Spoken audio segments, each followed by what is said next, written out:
Bonjour les amis, j'espère que vous allez bien. Je suis Lama Denchen Kunzang Trinde de la lignée du bonnet rouge, Nyingmapa, du bouddhisme tibétain, ou plus exactement du lamaïsme tibétain. Alors qu'est-ce que c'est le lamaïsme? D'abord c'est une tradition qui vient de l'Inde, qui vient du shivaïsme du Cachemire, au nord de l'Inde. Et lorsque Guru Rinpoché, le précieux maître Padmasambhava, celui qui est né du lotus, est arrivé au Tibet, eh bien, il a rencontré l'aristocratie tibétaine qui n'était pas encore dégénérée à l'époque parce qu'elle pratiquait massivement le beun.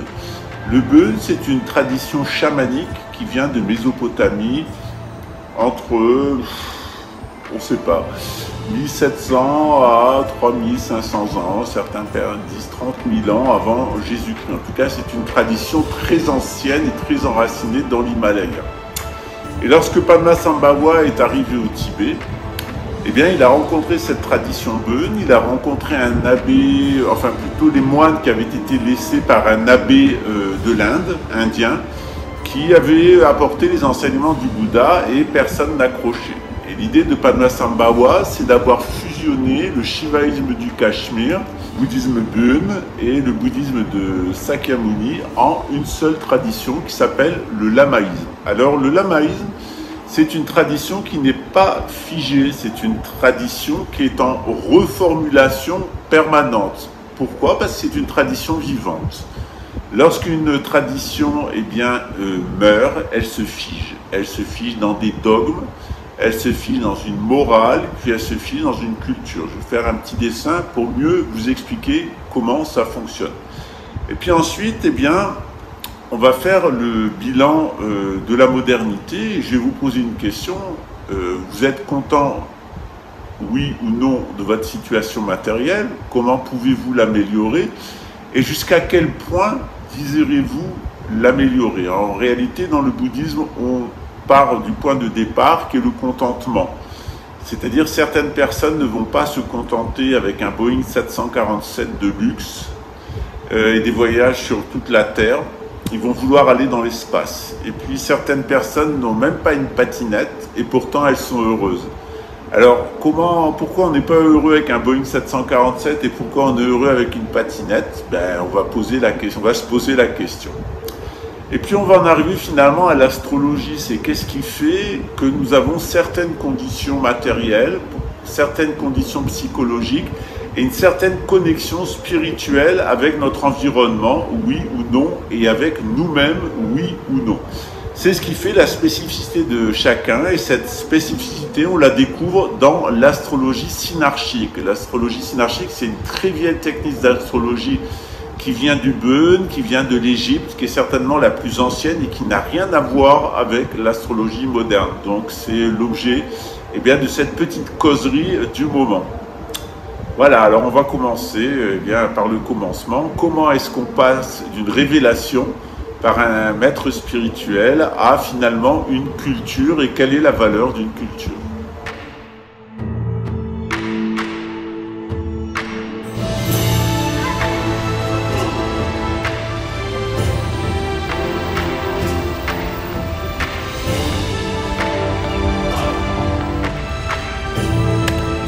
O genki desu ka?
Grande expérience de la relation avec Dieu, elle commence bien souvent par une révélation qui est faite à un individu. Ça peut être Moïse, le prophète Mohammed, Jésus, etc. Et cet individu va transmettre son enseignement à une collectivité. Et on trouve deux collectivités. Des collectivités spirituelles, comme les personnes qui ont entouré le prophète Mohammed dans le vallon, et qui vont faire avoir un certain nombre de pratiques spirituelles, puis une collectivité religieuse pour laquelle on va organiser des cultes. Et on a ce côté ésotérique, spirituel, avec des pratiques secrètes, et ce côté exotérique, religieux, avec des cultes. Et cet ensemble-là va donner dans une société, eh bien, des disciplines, des groupes de disciplinés, des groupes d'étudiants, de spirituels, et puis des groupes sociaux, les 4 castes en règle générale, qui vont être animés par un ensemble d'habitudes. Lorsque tout ça descend et se laïcise, eh bien, on obtient ce qu'on appelle la culture. Et lorsque cette culture, elle est dépassée, elle est supérée par une autre révélation, eh bien, de la culture précédente, il va rester ce qu'on appelle la superstition, du latin quod superstat, ce qui survit. Au fur et à mesure des années, en pratiquant l'astrologie sidérale, l'astrologie tropicale, l'astrologie tibétaine, l'astrologie indienne, l'astrologie chinoise, eh bien, j'étais satisfait d'aucun de ces systèmes. Et l'idée m'est venue en lisant les ouvrages de Christian Jacques et des ouvrages d'égyptologie, en observant l'astrologie égyptienne. Je me suis dit pourquoi ne pas avoir une lecture beaucoup plus simple de l'astrologie qui correspond à la gnose. Et très rapidement, eh bien, j'ai vu émerger un système assez simple que j'utilise pour faire de l'astrologie. Alors je pourrais faire la longue liste des personnes qui sont satisfaites depuis 30 ans de ma pratique de l'astrologie. C'est une astrologie qui est très intuitive en réalité et qui permet d'aller au cœur des problématiques. En règle générale, dans l'astrologie, eh bien, on prétend dire dans l'astrologie qui vous êtes. Moi, dans l'astrologie, je vais vous dire qui vous n'êtes pas. Qui vous êtes, c'est Dieu. Et qui vous n'êtes pas, eh ben, c'est votre ego. Mais quand votre ego est au service de Dieu, ça va très bien. Mais lorsque votre ego est en lutte contre Dieu, quand votre ego se prend pour Dieu, ou quand vous prenez le mémoriel pour votre Dieu, que vous prosternez devant vos expériences, eh bien là, vous êtes véritablement un bon Satan, un bon adversaire. Donc, j'ai mis au point un système d'astrologie. J'ai une consultation d'astrologie presque tous les jours en semaine. Ça va entre 1h30 et 7h30 selon les personnes, la complexité, et je vais bien vous dévoiler un petit peu plus de choses sur mon système. Alors, dans ce système que je représentais rapidement ici, d'abord, je fais une cartographie de la personne. C'est ce que j'appelle le grand dépotage. Et ensuite, eh bien, je vais parler ici du cheminement de vie. Donc, je pars du signe de naissance pour aller vers l'ascendant et je vais regarder comment le cheminement de vie est caractérisé par 3 planètes qui sont très importantes, qui sont Pluton, la planète des profondeurs, Neptune, la planète de l'imagination, et Uranus, la planète du foyer. Pourquoi? Parce qu'en règle générale, nous allons rencontrer dans la vie, eh bien, des choses qui sont liées à la maison, évidemment, c'est Uranus, des choses qui sont liées, eh bien, à toute notre capacité imaginative, et puis quelque chose qui est lié plutôt au sexe, aux profondeurs, à la recherche, qui est Pluton. Et donc, je vais observer comment, du passage entre votre signe et votre ascendant, qui est votre cheminement de vie.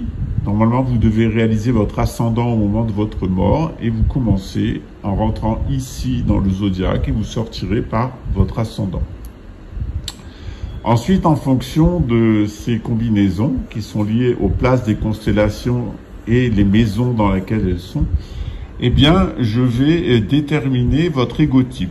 Il y en a 9, ils correspondent à 9 types de démons dans l'astrologie tibétaine et on l'identifie pour voir comment vous fonctionnez comme point de départ dans votre existence. Mais l'objectif, c'est d'expérimenter tous les égotypes et surtout de s'en libérer. C'est ni être dans la compulsion, ni être dans l'intégration, mais c'est d'aller au-delà des signes.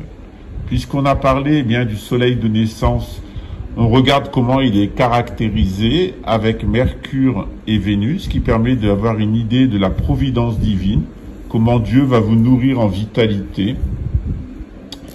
Et de l'autre côté, on va voir comment vous êtes nourri en mémoriel avec la Lune, et en particulier avec Jupiter, qui est la planète du châtiment. Quand on enfreint aux lois naturelles, Saturne que le grand enregistreur cosmique, puis on va voir comment tout ce mémoriel, notre dragon avec sa queue et sa tête, il nous conduit à deux grandes problématiques de notre vie. Chiron, qui est l'agent initiateur, qui va nous initier à la vitalité qui nous permet de nous réaliser d'un point de vue solaire. Et de l'autre côté, Lilith, qui va complètement nous faire rentrer dans les épreuves et dans les conditionnements. Au centre, on a évidemment Mars, qui est la planète de notre volonté. Donc ici, on a la providence divine. Ici, on a le destin. Et ici, on a notre volonté, c'est-à-dire comment avoir une volonté la plus solaire possible, avec beaucoup d'imagination, avoir une volonté qui se soumet à Dieu, au soleil, à la vitalité, au constructif, et puis comment cette volonté, elle peut aussi être destructrice, en répétant les erreurs du passé. On a ici l'arbre de la connaissance du bien et du mal, et ici l'arbre de vie. Et puis au final, on observe comment vos 4 éléments sont caractérisés. On rentre à proprement parler dans des considérations d'ordre médical. On va savoir comment ça fonctionne chez vous au niveau de l'espace en général, de l'espace de votre corps, et puis comment se comportent vos souffles internes, comment se comporte votre feu digestif, comment se comporte votre système lymphatique, et puis votre système corporel en lui-même, comment est-ce qu'il peut être affecté par tout ce qui se passe. Alors évidemment, l'astrologie, avec moi, elle tient compte de tous ces aspects. Elle tient compte de ces grands mécanismes où je vous réinscris dans cet ordre cosmique, dans le macrocosme, et j'étudie votre microcosme. Mais je vais aussi tenir compte du fait que vous êtes ou non dans une discipline initiatique. Vous avez reçu une initiation, vous êtes discipliné, Chiron est entré dans votre vie. Ou alors, vous pratiquez une religion, mais à ce moment-là, dans la pratique de la religion, vous allez être soumis à Lilith, à l'ancestral, à des choses qui vont modifier complètement la perception de votre être. Donc faire un thème astral avec moi, ça permet de vous connaître vous, de vous resituer par rapport au cosmos et de vous resituer par rapport à votre milieu. Il y a des personnes qui me disent quelquefois, tu sais, Lama, tu me connais, mieux que ma femme, mieux que ma mère et mieux que mon père. J'ai même quelques petites blagues qui me sont arrivées en pensant que mon consultant était tout seul dans la pièce. Sa femme était rentrée et donc ça a créé un certain nombre de problèmes parce que je me suis mis à parler de sa sexualité. Il avait une sexualité cachée. Donc on peut souvent découvrir à travers l'observation de la carte de naissance et ensuite de la révolution solaire, un certain nombre de choses. L'astrologie, c'est pas des mathématiques, on n'a pas, c'est pas faire des calculs pour regarder les positions des planètes et aussi regarder les images qui y correspondent, les images célestes. Vous savez que j'ai été le seul à expliquer que le tarot, c'était 22 cartes du ciel, c'est-à-dire à la fois des templums, des cartes du ciel, à la fois des tempus, des moments de l'année qui sont liés à certaines planètes, certaines constellations. C'est pareil avec vous, vous avez un templum qui est gravé à l'intérieur de vous et vous avez un tempus qui est le temps de votre vie. Mais l'objectif, c'est de dépasser justement tout ce qui est gravé à l'intérieur de nous, de garder ce qui est bon et d'avoir les instruments clés pour découvrir comment se soigner. Dans le bouddhisme tibétain, dans le lamaïsme, on a un certain nombre de techniques qui permettent d'abord de travailler sur les tentations. C'est un travail qui se fait avec des divinités courroucées. Donc on travaille grosso modo sur Lilith pour exorciser un certain nombre de présences indésirables, un certain nombre de poisons émotionnels. Et puis on a aussi des techniques qui visent à augmenter la vitalité. Et cette augmentation de la vitalité, on l'a à travers des initiations, par exemple celle au Srokhlo, ou celle au Reiki, ou toutes les initiations qui vont travailler sur les tsa, c'est-à-dire en tibétain, c'est-à-dire les nadis, ces ensembles subtils à l'intérieur qu'on retrouve également dans l'acupuncture.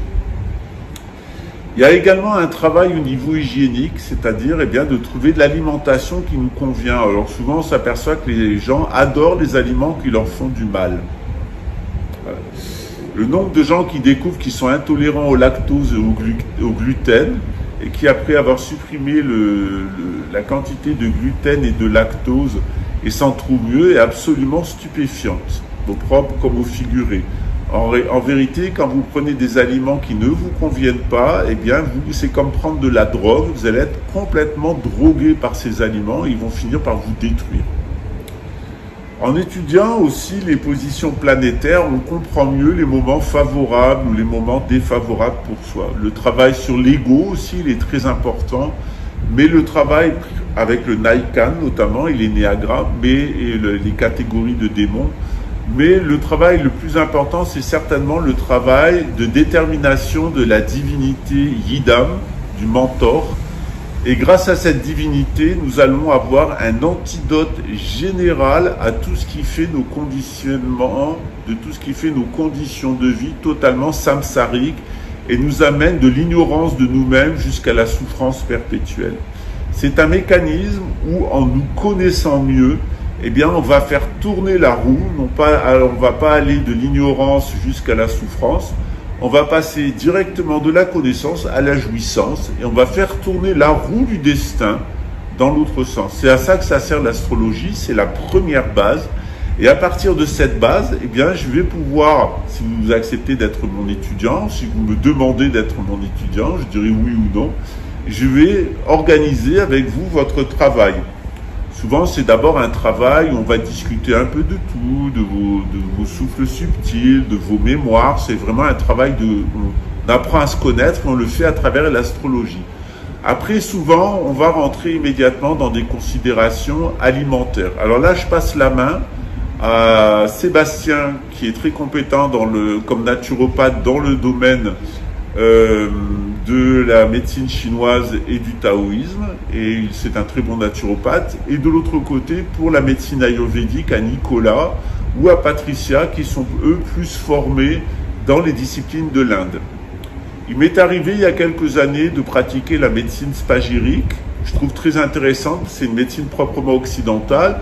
J'ai pris quelques cours en médecine tibétaine, que je trouve aussi passionnante, en médecine chinoise, que je trouve tout aussi passionnante, et en médecine indienne. J'ai fait quelques cours avec Deepak Chopra, mais c'est pas le gros de mon travail. Le gros de mon travail, et le travail que je préfère, c'est le travail évidemment sur les égotypes, apprendre à connaître son égotype, comment on peut l'utiliser en bien, et comment on peut l'utiliser pour ne pas faire de mal aux autres, rester compatissant, et quand c'est nécessaire, eh bien, déstabiliser la personne à partir de son égotype, en particulier si elle essaye de nous nuire. C'est facile de mettre le doigt où ça fait mal. Pour certaines personnes, c'est l'orgueil. Leur orgueil démesuré font que quand on les touche dans leur ego, ils réagissent immédiatement.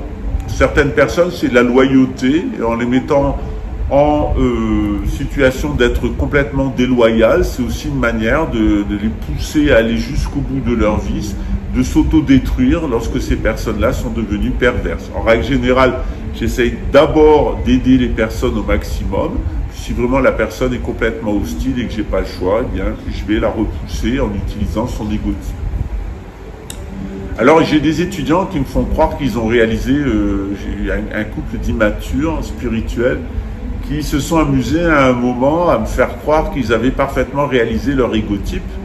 Alors je les avais vus venir et je les avais identifiés sur un autre égotype. Donc quand ils me jouaient la comédie, c'était tellement visible qu'ils avaient appris la leçon par cœur et qu'ils me manipulaient que c'est devenu grotesque. Voilà. Et c'est très certainement ce qu'il faut faire quand on a des personnes mal intentionnées, c'est en rire et montrer à quel point leur hostilité, leur méchanceté est grotesque, parce qu'être méchant, être menteur, être tout ce que sont ce genre de personnes, c'est quand même quelque chose de grotesque et d'assez, en vérité, même pas méprisable, mais risible. Ce sont des enfants mal élevés. Mon travail préféré, c'est évidemment le travail sur les yidam, sur les menteurs spirituels, c'est-à-dire les mentors spirituels, c'est-à-dire, eh bien, identifier ce qui ment spirituellement à l'intérieur de vous. Vous êtes un menteur spirituel, nous sommes tous des menteurs spirituels, tant que nous n'en avons pas réalisé notre mentor spirituel.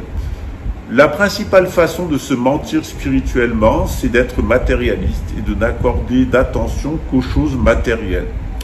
En réalité, c'est oublier ces choses complètement concrètes et matérielles, qu'à l'intérieur de la Terre, il y a une boule de feu qui est issue du Soleil et qu'il y a toujours Dieu qui vit à l'intérieur de nous et que quand on se contente de choses matérielles, on se contente quand même d'une toute petite écorce autour de la Terre, alors qu'il y a un feu si passionnant issu du Soleil qui brûle à l'intérieur de nous et qui, finalement, est la seule source qui amène la vie dans notre existence. Voilà, vous connaissez un peu ma technique. Ben maintenant, la balle vous est lancée. Si vous voulez commencer un travail avec moi, que ce soit un travail d'accompagnement avec notre groupe, ou que ce soit simplement votre astrologie, ben on est à votre disposition. Il suffit de joindre le secrétariat. Actuellement, on a à peu près 3 semaines de délai d'attente dans les prises de rendez-vous. Voilà, à très bientôt, ciao.